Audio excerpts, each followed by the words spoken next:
Hello, my name's Richard Ayoade, or at least I think that's how it's pronounced.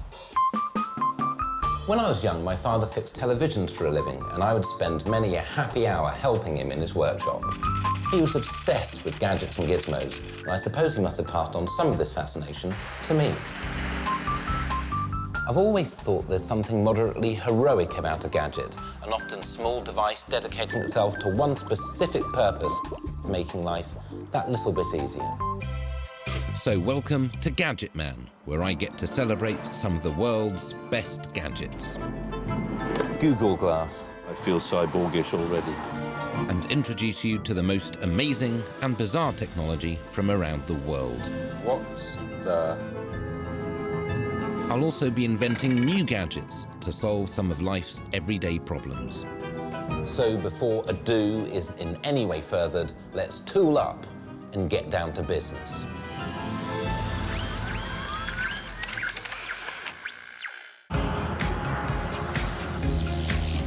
Outside, in the sky, a place without borders, a feeling of boundlessness marred only by intense feelings of agoraphobia.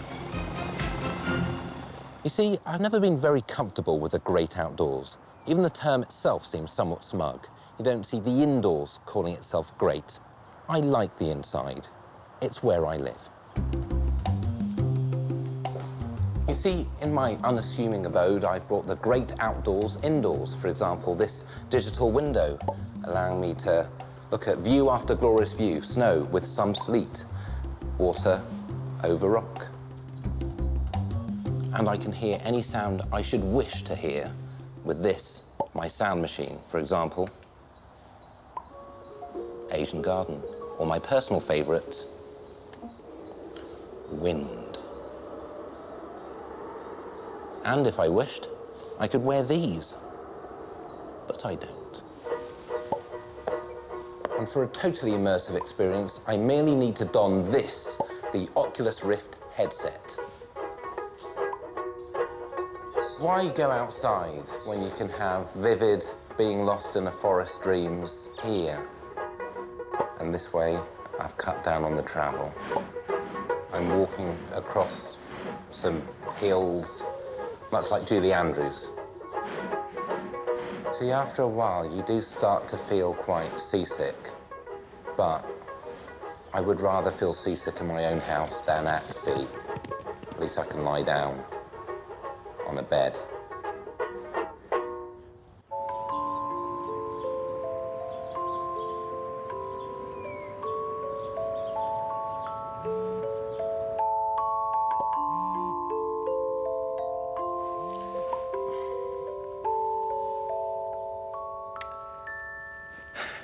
The heartbreaking realization that you are no longer asleep.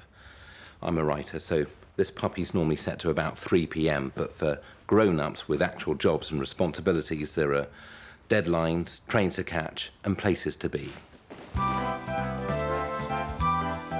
We each spend about 2,000 hours of our lives just getting ready. It's enough time to go to the moon 30 times over, which explains why so few of us find the time to go to the moon.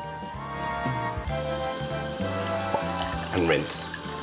That's powerful. That's a powerful jet. The same drill every day. It's a colossal pain. But don't get down. I'm about to showcase some top-notch gadgets that'll cure those morning blues. Toast. Like this magic mirror that allows me to try on clothes without actually having to try on clothes. This mirror was designed for shops, but can also be installed in your bedroom to avoid the flaming nuisance of putting clothes on your body to see what they look like. Yeah, I mean, more or less. As all parents know, keeping children entertained is no picnic, despite picnics actually being quite a good way of entertaining them.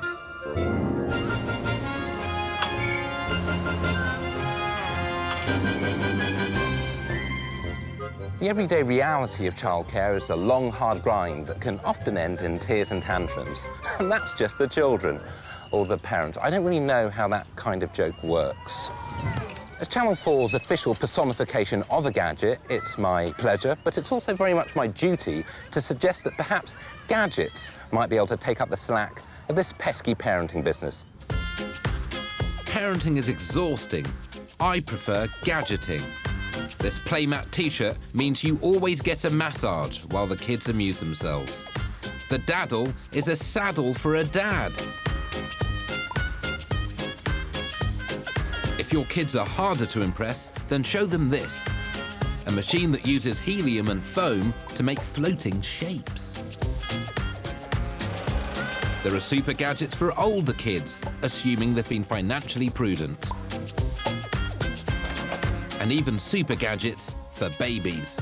This is spring-loaded, so before it hits the ground, it will close and protect the teat. Look at that.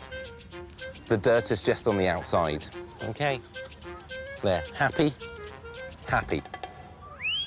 There's a massive raft of gadgets I'll be showing you that can make parenting less of a chore. But I'm also determined to invent a contraption of my own that will take the strain out of the whole Tootin' thing. Summer holidays are an assault on good sense, a gross slush of stress, heat and brine. What is the earthly point? Well, that was a disaster. Have you heard the phrase, I'm going to need a holiday to get over this holiday? Of course you have. It's a dreadful cliche, but that's exactly what I've been doing. I'm now on my 17th holiday, I'm increasingly tired, and my bank balance is in disarray. Something must be done. I'll just, sorry. Perhaps gadgets can be my passport to a stress-free holiday. To test this, I'm going to head to the south of France with Noel Fielding, an avowed technophobe and owner of hair, to see if gadgets can be the key to that rarest of things, a holiday that isn't rubbish. On a short trip, I will normally just pack a toothbrush and some animal magnetism, but for this particular trip, I'm going to need luggage. This claims to be one of the toughest suitcases on the market, not simply emotionally, but also in terms of its ability to withstand impact. So I'm going to throw it off a balcony now.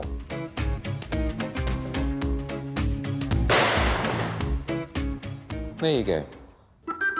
A staggering display, but I demand a suitcase that minimises physical exertion. Could this member of the suitcase family be the answer? It has this rather clever handle, which when you extend it, puts 85% of the suitcase's weight over the wheels, making it much easier to carry. Look as I glide like an elegant swan. And if you're having difficulties pulling it up a hill, an electric motor kicks in to aid you. One last shirt to fold. The infernally fiddly business of packing. This contraption has special ventilating holes to eliminate static cling. Folding more neatly also means you can pack more. Now, you know my rep. If I see convention, I must eschew it. So I can't travel to the airport by conventional means. I will be travelling in this, the Monotracer, one of only 49 in the world, driven by Captain Chuckles here. Half car, half bike, this two-seater is arguably the world's most energy-efficient, high-performance vehicle. Thanks to its ultra-low aerodynamic drag, it can accelerate to 60 in just 4 secs.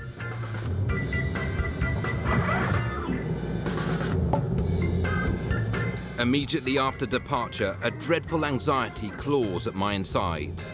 Will I be violated by hoodlum burglars? But luckily, I can use this smartphone to deploy a smoke screen, which means that if any intruder is foolhardy enough to enter my premises while I'm away, if it detects anyone, it will fill the room with thick, grey smoke.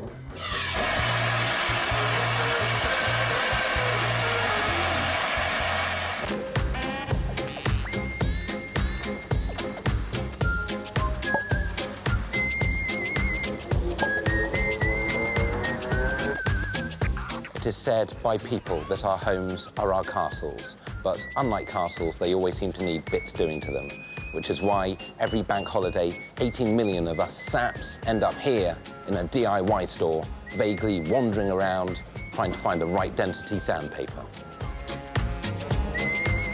No, DIY just isn't my jam. I dislike the climbing of ladders, the spreading of paint, the buying of fluids, and the purchase of tools.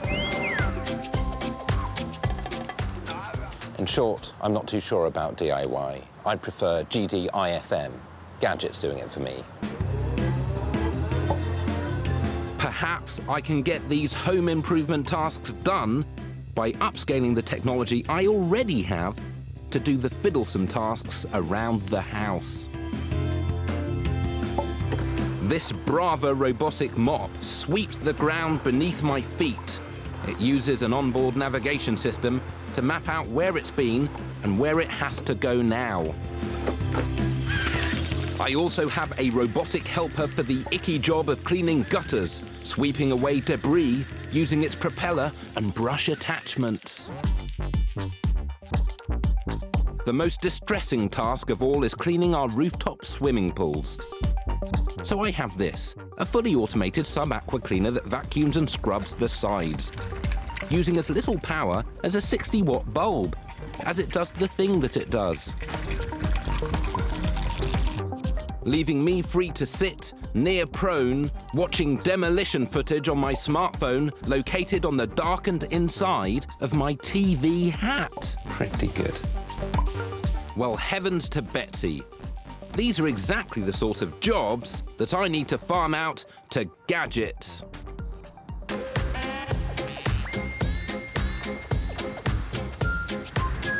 You join me in my ideal mode of transportation, a car that also affords me the room to jog. But for the few of you left who don't own Hummers, space is at a premium. There are over 12,000 people per square mile in London alone. It's a scramble. The world is more cramped than ever. So shouldn't we be saving space? Can Gadgets help? Is smaller better? Let's tackle this together. Now, gadgets themselves are getting smaller all the time. When I was young, if you wanted to make a phone call on the move, you needed something this size. In order to take video, this was the smallest that you'd get. And to play music, you needed one of these fellas.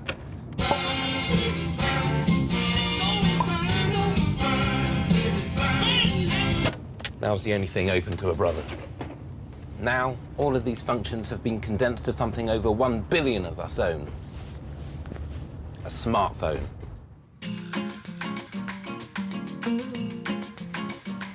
But that is by no means the end. Companies are already investing in technology that you can wear on your freaking person for the sake of Pete. Like, for example, the Pebble. It's a smartphone that isn't a smartphone because it's a smartwatch. Pretty soon they're going to be blasting images into our eyes using this. It's a contact lens that contains an LCD screen. And before long, I may have to forsake one of my Hummers for this, the world's smallest folding bicycle. Oh, the savage indignity.